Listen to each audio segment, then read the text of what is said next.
Yo, what's up? Ako po si Joy Ann Montilla para sa hashtag Alagang Jack All Access. At let's do this! At tampok po natin ang bus number 88109 sa pamamagitan ni Rodel Remolano at sa kanyang konduktor, Buddy. At alam naman natin, tayo po ay magbasa ng isang banal na kasulatan at mula po sa ating minamahal na Seventh-day Adventist Church, ang mga gawa ng mga apostol ni Ellen G. White. Let's go! Tirahin muna natin ang layunin ng Diyos para sa kanyang church. Ang iglesia ay itinatalagang ahensya ng Diyos para sa kaligtasan ng mga tao. Ito ay itinatag ukol sa paglilingkod. Ang misyon nito ay dalhin ang ebanghelyo sa sanlibutan. Sa pasimula pa lamang ay naging panukala ng Diyos sa pamamagitan ng kanyang iglesia ay ihayag sa kanyang sanlibutan at kanyang mga kaganapan at kanyang lubos na paglaanan.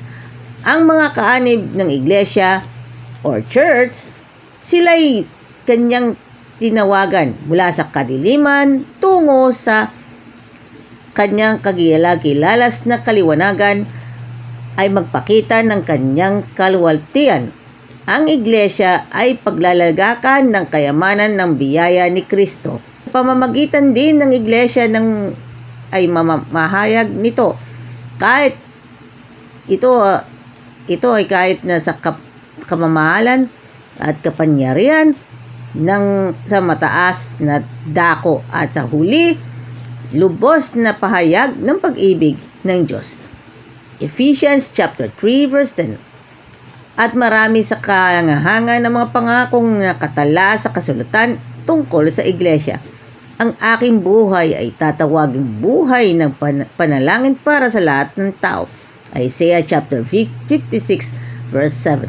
At aking gagawing mapalad sila ang mga dakong nagsanga palibot ng aking burol at aking palalagpakin ang ulan ng kapanahunan. Magkakaroon ng ulan ng pagpapala ang aking pagkakalooban sila ng mga pananim na ikababantog at sila'y hindi na sila maglilipol pa ng kagutom sa lupain o magtataglay pa man ng kahihiyan sa mga bansa at kanilang malalaman na akong Panginoon nilang Diyos ay sumasa kanila at sila na sambahayan ni Israel sa aking bayan. Sabi ng Panginoon Diyos, at kayong mga tupa ko at ang mga tupa ng aking pastulan ay mga tao at ako'y inyong Diyos. Sabi ng Panginoon Diyos from Ezekiel chapter 34 verse 26, 29, and 31. Kayo'y aking mga saksi, sabi ng Panginoon, at ang aking inyong lingkod na aking pinili, upang ninyong malalaman na magsisampalataya kayo sa akin at inyong matalastas na ako nga. Walang Diyos na inaanyuan ng una sa akin. Magkakaroon man ng pagkatapos ko, ako sa makatuwid, bagay ako at Panginoon, at liban sa akin walang tagapagligtas. Ako ay nagpahayag at ako ay nagliligtas at ako ay nagpakila na walang ibang Diyos sa gitna ninyo. Kaya kayo'y ang aking mga saksi, ako ang Panginoon ay tumawag sa inyo sa katuwiran at ahawak ng inyong kamay.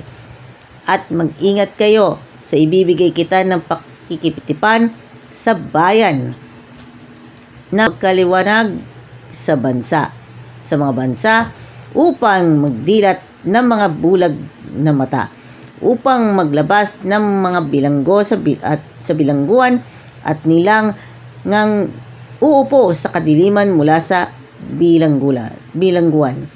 Isaiah chapter 43 verse 10, 12, 42, chapter 42 verse 6 and 7.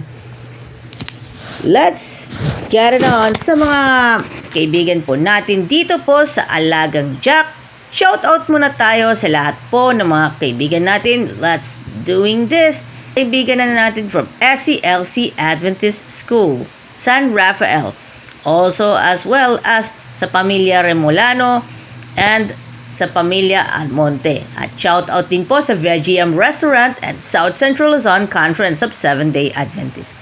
Binabati po natin ang lahat ng mga participants ng lahat ng mga Pathfinders sa kasalukuyang ginagawa ang SSD-wide Pathfinder Camporee na kasalukuyang ginagawa sa Mountain View College, Bukidnon, Philippines. At sa lahat ng mga kaibigan po natin sa Jackliner, especially sa lahat ng mga kaibigan na natin sa Hanap Buhay, especially kay Boss Ariel De Villes, and of course, Boss Jeric Chumacera, Boss Joseph Latonero, and also as well as sa lahat ng ating mga kaibigan sa Hanap Buhay.